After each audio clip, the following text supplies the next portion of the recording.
आदाब मुंसिफ टीवी में आपका इस्तकबाल है। उत्तर भारत की खबरों के साथ मैं मोनी सनवर। देखेंगे तमाम बड़ी खबरें। आगाज हेडलाइंस के साथ। सुर्खियों को पेश करने में ताउन किया है डॉक्टर ऑर्थो ऑयल के साथ साथ डॉक्टर ऑर्थो कैप्सूल्स साथ लेना ना भूलें। सीएम योगी आदित्यनाथ ने उज्ज्वला परिवारों को 1500 करोड़ की राहत दी। 1 करोड़ 86 लाख खातों में गैस सब्सिडी ट्रांसफर।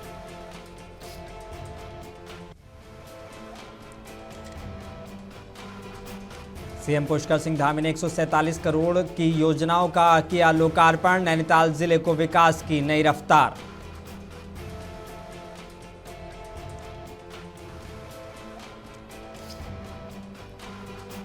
केंद्रीय कृषि मंत्री शिवराज सिंह चौहान ने 365 विद्यार्थियों को दी उपाधि। खाद्य सुरक्षा, नवाचार और किसान आय बढ़ाने का आह्वान।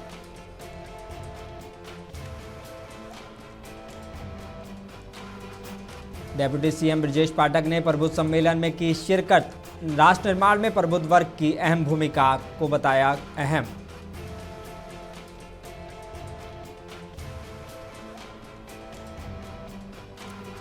और वाराणसी के मणिकर्णिका घाट पर संतों ने खेली मसान होली। भस्म गुलाल संग परंपरा, कड़ी सुरक्षा व्यवस्था।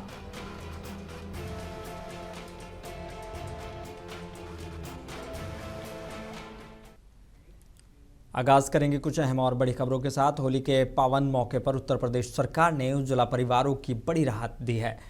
लखनऊ के लोक भवन से मुख्यमंत्री योगी आदित्यनाथ ने वर्चुअल माध्यम से प्रदेश के 1 करोड़ 86 लाख लाभार्थियों के खातों में गैस सिलेंडर रिफिल की सब्सिडी ट्रांसफर कर दी है। करीब 1500 करोड़ रुपए सीधे बैंक खातों में भेजे गए हैं। सीएम ने कहा कि त्योहारों पर गरीब परिवारों को आर्थिक सहारा देना सरकार की प्राथमिकता है, ताकि हर घर में खुशियों की होली मन सके। कि डबल इंजन सरकार ने जो घोषणा की उसके क्रम में आज यह 1500 करोड़ रुपए की राशि 1 करोड़ 86 लाख उज्ज्वला योजना के लाभार्थियों के लिए जारी की जा रही है। वे अपने नज़दीक के जिस भी एजेंसी से उनका कनेक्शन है उस कनेक्शन वहाँ पर जाएंगे तो उनको होली के पहले या होली जो जिनके पास वो सिलेंडर भरा है या होली के बाद भी उस राशि का उपयोग करते हुए वे लोग अपना एक भरा हुआ सिलेंडर वहाँ से उपलब्ध कर सकते हैं, ले सकते हैं। ये सुविधा आपको दी जा रही है, इसके लिए मैं बधाई देता हूँ, शुभकामनाएं देता हूँ। हम सब आभारी हैं प्रधानमंत्री मोदी जी के, जिन्होंने देश के अंदर पहली बार गरीब को, अन्नदाता किसान को, महिलाओं को और युवाओं को प्राथमिकता के आधार पर शासन की योजना के साथ जोड़ने का काम किया। उत्तराखंड के हल्द्वानी में मुख्यमंत्री पुष्कर सिंह धामी ने राजकीय मेडिकल कॉलेज में आयोजित कार्यक्रम में 147 करोड़ से अधिक की 40 विकास योजनाओं का लोकार्पण और शिलान्यास किया है। इनमें 23 योजनाओं का उद्घाटन और 17 का शिलान्यास शामिल है। सीएम ने कहा कि इन परियोजनाओं से नैनीताल जिले को विकास की नई गति मिलेगी। उन्होंने दोहराया कि सरकार विकसित उत्तराखंड के लक्ष्य की और तेजी से काम कर रही है। भाइयों बहनों, आज का ये अवसर मात्र किसी अस्पताल का उद्घाटन कार्यक्रम का नहीं, बल्कि एक दृढ़ निश्चय, संघर्ष और सेवा का इस यात्रा का एक अद्भुत उदाहरण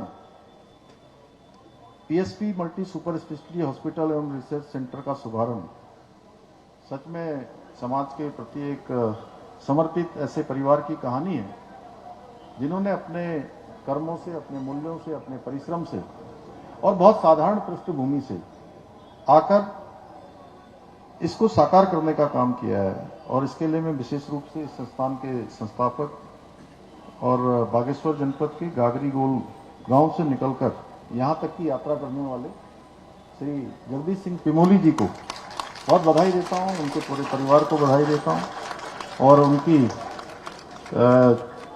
यात्रा एक सामान्य स्थितियों में, सामान्य परिस्थितियों में, सामान्य परिवेश में प्रारंभ हुई और आज स्वास्थ्य सेवा के इस आधुनिक मंदिर तक पहुंची है। ये अपने आप में एक बहुत बड़ी प्रेरणा है। 2027 विधानसभा चुनाव को लेकर भारतीय जनता पार्टी ने कमर कस ली है। पार्टी की ओर से आगामी विधानसभा चुनाव से पहले भाजपा कार्यकर्ताओं को प्रशिक्षण देने का कार्यक्रम शुरू हो गया है। मंगलौर स्थित भाजपा के जिला कार्यालय पर आज भाजपा के तमाम कार्यकर्ताओं को जीत का मंत्र दिया गया। इस दौरान बीजेपी के प्रदेश उपाध्यक्ष अनिल गोयल ने कहा कि ये प्रशिक्षण अभियान बूथ स्तर से लेकर राष्ट्रीय स्तर तक आयोजित किया जा रहा है, जिसके अंतर्गत प्रत्येक कार्यकर्ताओं को प्रशिक्षित करना है। देखिए, भारतीय जनता पार्टी का ये महाप्रशिक्षण अभियान है 2026 का, और हर 3 वर्ष में जब भी ऐसा होता है हम लोग प्रशिक्षण पार्टी का करते हैं। और ये इतना बड़ा, मेरा ख्याल है विश्व का सबसे बड़ा मेगा प्रशिक्षण अभियान है, जिसको अगर हम देखें तो राष्ट्रीय स्तर से बूथ स्तर तक इसे होना है। और 8,60,772 बूथों पर और 17,772 मंडलों पर इसकी वो होनी है। 304 मंडल उत्तराखंड में हैं, जिसमें से कुमाऊं और गढ़वाल क्षेत्र के उसमें ये योजना बैठक है। अभी मंडलों के अभियान तो अब होंगे आगे, जिसे हम 7 मार्च से और 14 अप्रैल तक करेंगे।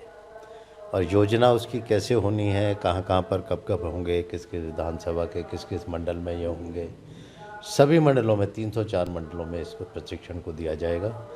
और इसमें प्रशिक्षण क्यों होता है, प्रशिक्षण किस लिए किया जाना है, प्रशिक्षण के आगे और झांसी के रानी लक्ष्मीबाई केंद्रीय कृषि विश्वविद्यालय के 3रे दीक्षांत समारोह में केंद्रीय कृषि मंत्री शिवराज सिंह चौहान ने 365 विद्यार्थियों को उपाधि और 15 को स्वर्ण पदक प्रदान किए हैं। उन्होंने कहा कि ये अंत नहीं, ये शुरुआत है, नई शुरुआत है। विद्यार्थियों से देश की खाद्य सुरक्षा, नवाचार और किसानों की आमदनी बढ़ाने में योगदान देने का आह्वान किया। समारोह में कृषि विज्ञान मंडपम समेत कई भवनों का लोकार्पण और पौधारोपण भी किया गया। एक छोटे से गांव में पैदा हुआ और वहां से करते करते अपने अनुभव के आधार पर गया। आज तुमने से हर एक खाने तो मुझे बड़ा काम करना है, अब किस क्षेत्र में करना है तुम सोचो। तुमको किसी वैज्ञानिक बनना है, तुमको अकादमिक क्षेत्र में जाना है, प्रैक्टिकली खेती में जाना है। देखिए, देश के लिए अगर काम करना है तो हमको कुछ काम अपने हिस्से में तय करना पड़ेगा। एक लक्ष्य बड़ा रखो, क्या करना है आप तय करें। कोई सा भी काम, टारगेट तय करो, उस तक पहुंचने का रोड मैप बनाओ, उस पर मेहनत और ईमानदारी से करो। मैं तुम्हें विश्वास दिलाता हूं, दुनिया की कोई ताकत तुम्हें सफलता प्राप्त करने से रोक नहीं सकती। अपने आप को जानो और तय करो निश्चित। और देश के लिए जीने का क्या मतलब है। अब मैं कृषि मंत्री हूं, ग्रामीण विकास मंत्री हूं, प्रधानमंत्री जी ने दायित्व दिया तो मेरा काम है। मैंने तय किया कि 3 काम से राज। लक्ष्य 3 है। नंबर 1, देश की खाद्य सुरक्षा सुनिश्चित करना है, अन्न के भंडार भरना है, ताकि भारत को कभी दुनिया में किसी देश के पास गेहूं चावल मांगे जाना ना पड़े। 1 करोड़ देशवासी। लखनऊ में आयोजित प्रबुद्ध सम्मेलन कार्यक्रम में यूपी के उप मुख्यमंत्री ब्रजेश पाठक ने शिरकत की। उन्होंने कहा कि समाज प्रबुद्ध वर्ग की भूमिका राष्ट्र निर्माण में बेहद अहम है। और इस बात का भरोसा दिलाता हूं, हमेशा हमारी सरकार ब्राह्मण समाज के साथ खड़ी है और उनके हितों की चिंता पार्टी और सरकार दोनों कर रही है। हर स्थिति में हम अपने समाज के लोगों को भरोसा दिलाते हैं, उनका अहित बिल्कुल नहीं होने दिया जाएगा। हमेशा हम लोग समर्पित भाव से खड़े रहेंगे और सबका साथ, सबका विकास, सबके विश्वास के आधार पर सबका ध्यान रखते हुए प्रदेश को आगे बढ़ाने के लिए आपके आशीर्वाद को हम मांगते हैं। और वाराणसी के मणिकर्णिका घाट पर संतों, अघोरियों और श्रद्धालुओं ने मसान होली यानी भस्म होली खेली है। रंगभरी एकादशी के अगले दिन मनाई जाने वाली इस परंपरा में चीताओं की भस्म और गुलाल से होली खेली जाती है। हरिश्चंद्र घाट पर भी भक्तों की भारी भीड़ उमड़ी। सुरक्षा व्यवस्था को लेकर एसीपी डॉक्टर अतुल अंजन त्रिपाठी ने बताया कि पर्याप्त पुलिस बल तैनात है और भीड़ की आवाजाही नियंत्रित की जा रही है ताकि कोई अप्रिय घटना न हो। ये मसान की होली के क्रम में जो ऐसा आयोजक समिति से वार्ता हुई थी, तो आयोजक समिति द्वारा यह कहा गया था कि केवल वो मंदिर परिसर के अंदर जो समिति के लोग हैं उनके द्वारा खेली जाएगी। और सुरक्षा के दृष्टिगत पर्याप्त फोर्स है। 4 company PAC, 1 company paramilitary force, कई थानों की सिविल फोर्स है, कई इंस्पेक्टर्स लगे हुए हैं, साथ में 3-4 जीओस लगे हुए हैं। लगातार पीए सिस्टम से अनाउंसमेंट किया जा रहा है, लोगों के मूवमेंट को कंट्रोल किया जा रहा है, बैरिकेटिंग की गई है और ड्रोन से भी निगरानी की जा रही है। तो लगातार लोगों के मूवमेंट को कंट्रोल किया जा रहा है, उनको बताया जा रहा है कि इस बार की क्या व्यवस्था है, ताकि किसी प्रकार की कोई अप्रिय स्थिति ना हो। और बिजनौर जिले के नगीना नगर में दुआसी जुलूस पुलिस की कड़ी सुरक्षा में निकाला गया। मोहल्ला चौधराना देवता मंदिर में शुरू होकर जुलूस स्टेशन पर संपन्न हुआ। होली के हुरियारों ने सूखा गुलाल खेलकर एक दूसरे को बधाई दी, एक दूसरे को मुबारकबाद देते हुए नजर आए। चप्पे चप्पे पर पुलिस बल और सीसीटीवी की निगरानी रही। व्यापारियों ने जुलूस के दौरान दुकानें बंद रखी। पुलिस ने अपील की कि जिन्हें रंगों से परहेज है वो रंग वाले इलाकों से दूर रहें और बच्चों का विशेष ध्यान रखें। ये परंपरागत रूप से नगीना क्षेत्र में होली का जुलूस निकलता है। एक नहीं, लगातार अब होली तक जुलूस चलते रहेंगे, जिसमें सभी संभ्रांत नागरिक स्वयं शामिल होते हैं और बड़े हर्षोल्लास के साथ ढोल मजीरा के साथ बुग्गी पर रंग रख के खेलते हुए चलते हैं। आप देख भी रहे होंगे, पूरा रंग से सराबोर है और सबके जीवन में हर्ष और उल्लास बनी रहे, यही कामना है। पुलिस की हम पूरे सर्किल से लेके 3 से 4 राउंड की अलग हमारी पुलिसिंग की ड्यूटियां लगी हुई हैं, रूफटॉप ड्यूटी अलग लगी हुई है।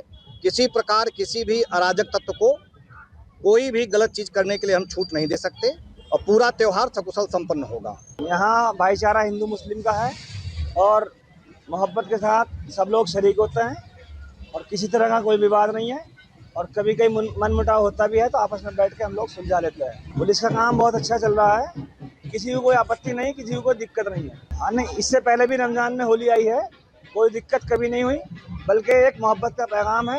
ये मुस्लिमों का भी त्यौहार है और हिंदू भाइयों का भी त्यौहार है।